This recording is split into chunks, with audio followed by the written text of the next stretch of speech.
There's someone in my town who knows things he shouldn't. There's really nothing special about my town at all. Just another sleepy little factory town among the dozens scattered between the rows of endless corn and soybeans in the Ohio Valley. Once upon a time, it was a happy, dozy little place. Kids ran around the neighborhoods while their parents worked in the factory. Everyone had enough money to live comfortably. Old folks retired and sat on their porches. Neighbors helped each other out when it was needed, and everyone's doors were unlocked. But there were downsides too. I guess we should have seen them coming, but hindsight's always 20/20, right? Factory work leads to back and knee pain, which leads to Percocet prescriptions. Then, the factories started shutting down, which led to poverty. Poverty and Percocet prescriptions create a perfect breeding ground for heroin, which in turn led to a perfect breeding ground for crime. And one day, kids stopped playing outside. Folks stopped talking to each other. Doors stayed locked, and people became leery of their neighbors. But still, nothing special about that. From here to the old coal towns of West Virginia to the farm towns in Indiana, it was the same song and dance. Small towns were dying, and most death is slow and ugly. Our little town was no exception to the changing tides. I recently started noticing the struggle around 2010. I guess that's when we all started noticing knock knock, too. Believe it or not, small towns have a homeless population just like the big cities do. It's not as vast. There are no giant ramshackle camps off of railroad tracks, no skid rows or anything like that, but we got them. They hang out at the 24-hour gas stations after hours, sleep in tents under bridges if they can't find a motel or a shelter to lay their heads down at night. They wander up and down the main drags in the same clothes with the same defeated look on their faces. I guess, in a way, it's worse in small towns than in big cities. The saying about every small town is that everybody knows everybody, and that's no lie. That homeless woman you see shambling around Main Street at 11 in the evening used to babysit you when you were a kid.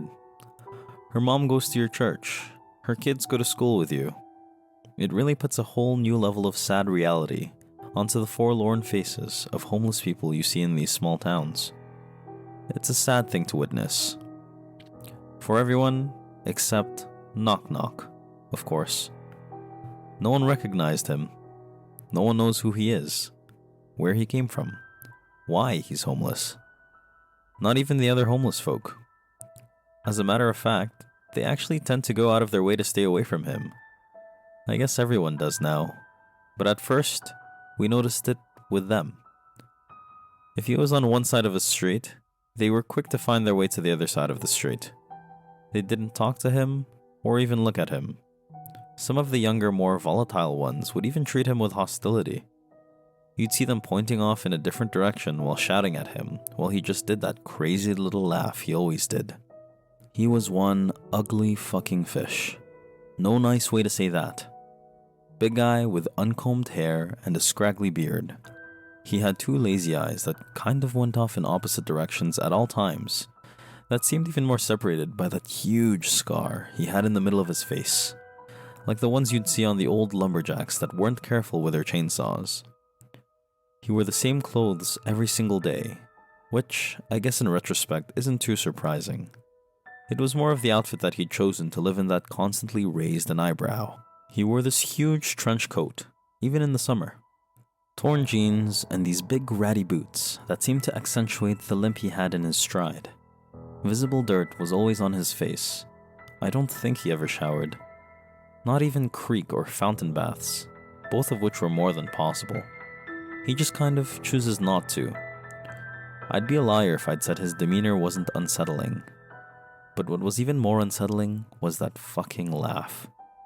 He was always laughing. Constantly. Sometimes it'd be a low and awkward sounding chuckle. And sometimes it would be this maniacal, incessant bellowing of laughter.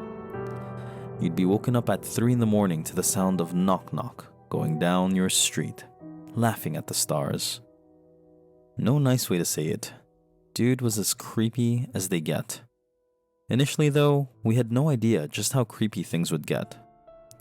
He got his nickname around 2012, 2013 maybe. It was late in the evening and John Pershing had just put his kids to bed when he got a knock at the door. He opened it to see Knock Knock. His crazy laugh and that steady low chuckle. In his hand were 3 big round point shovels that he'd obviously stolen out of someone's garage. Maybe multiple someone's, who knows? They were never returned. Before John could say anything, Knock Knock just hands him these 3 shovels, turns around and saunters off, laughing that mad laugh of his until he was out of sight. John was perplexed, and a little unsettled of course. Who wouldn't be? But ultimately, he just chalked it up to the crazy homeless people being crazy. He put the shovels in his garage, told himself he'd file a police report tomorrow after work, and try and get these shovels back to their rightful owners. What more could John do other than just kind of forget about it? John was a welder by trade, and a damn good one. I remember him showing me the wood-burning furnace he'd made and installed in his house, how he bragged about all the money he saved on his gas bill, and how it kept the house so much warmer than your standard central heating ever could. I would be a liar if I said it wasn't an impressive project, and he was right. The house was a lot warmer than mine, that's for sure. But I guess even the most masterful craftsmen make mistakes, and sometimes those mistakes are big ones. Poor John. He was just about to finish up his shift for the day when he got the phone call from his neighbors. Sometime in the course of the day, his house had caught fire, and by the time the fire department got called and made it out to his place, the entire house was up in flames. I'll never forget the sound that John made when he pulled up to his completely engulfed house and realized that his daughters weren't outside with the other neighbors. Stacy, Lydia, and Mallory. All 3 of them were younger than 15. They were good kids. No one knows why they couldn't make it out of the house. The coroner's best guess is that because the fire started in John's furnace in the basement. It caused a whole lot of smoke to pour through the ducts and into the house. Poor kids probably succumbed to asphyxiation before they even knew that there was a fire. John was never the same after that. How could he have been? Having to bury 1 child would be enough to break a man. But 3? And having to bury them because something you created killed them? To lose your entire house and life on top of all of that? I could never even begin to imagine. We did what we could for John, but in our hearts, we kind of knew it was pointless. He killed himself a few years later. A couple weeks later, Nancy Palmer got a knock on her door. Same time. There was Knock Knock. Those crazy eyes and that wild laugh. He handed her an empty bottle of aspirin and took off into the night. Nancy was a little more concerned than John had been though. She called the police immediately. But ultimately, there's nothing illegal about handing someone a bottle of over-the-counter medication. And even if there was, no one had the slightest clue where Knock Knock slept at night. It was a lost cause. Nancy's daughter discovered her mother dead on the kitchen floor some 2 days later. Heart attack. Sitting on the counter was a spilled bottle of aspirin she must have tried to take before she collapsed. Just a little while after that, Kurt Masters got a similar pounding on his door.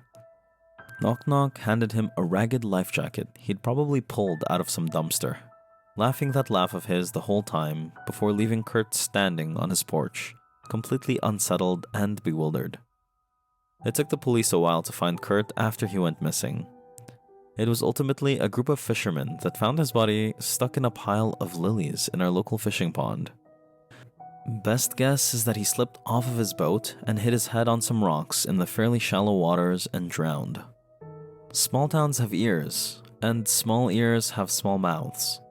It didn't take too many more of these random deaths for the residents of our town to start putting 2 and 2 together. When Knock Knock visited your house, bad things were soon to follow. People started speculating, thinking that Knock Knock was somehow killing these people. that he was dropping these crazy and vague clues to indicate just exactly how he was going to do it, and then making it come to fruition by his own hands. But it didn't take too much thinking to conclude just how impossible that was. How do you knowingly give someone a heart attack? How do you follow someone 3 miles outside of town on foot, climb into their boat, and push them overboard, with a limp on top of that? It just wasn't possible. It was after Jared Cash fell into the molten glass reservoir after Knock Knock handed him an old ice pack not 2 days prior that we really started to suspect something that honestly might have been more impossible.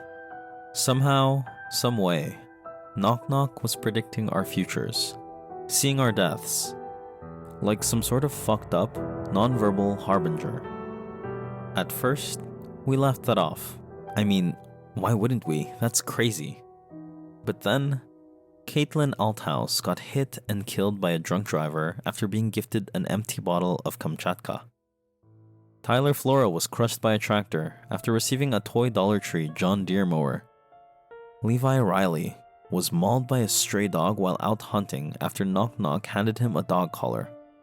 The police decided to launch an investigation, and after talking to a few of the homeless residents, it was discovered that Knock Knock had been associated with random deaths way longer than initially thought. He would hand junkies old syringes, and days later, they'd be found overdosed. The reason the other homeless people stayed away from Knock Knock wasn't just because of his unsettling looks. People who spent any amount of time at all around Knock Knock were sure to die. It wasn't long before wanted posters started showing up all over town. Of course, he wasn't in any database, and no actual picture of him could be found anywhere, so they were all artist renditions.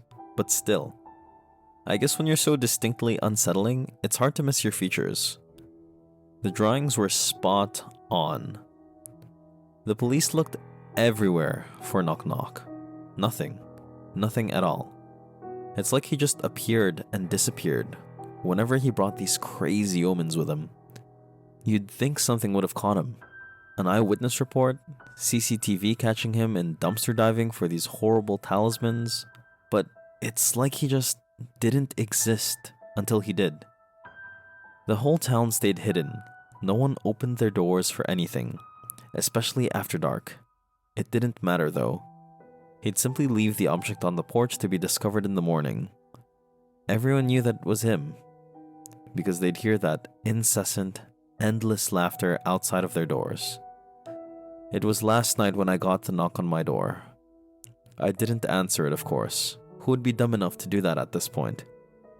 To try and be safe, I didn't even leave my house for 2 days after Knock Knock visited, thinking that somehow that would make it all less real. That if I didn't see whatever it was for long enough, then I'd be able to dodge the omen gifted to me. But eventually I had to leave. You can't just hide in your house all day, every day, after all. Even if you think your life depends on it. There's only so long you can realistically go without having to go buy groceries, or having to go to work, get your mail. As I opened the door, sitting right in the middle of my porch in plain sight was a handful of rusted nails, tied neatly together with a rubber band.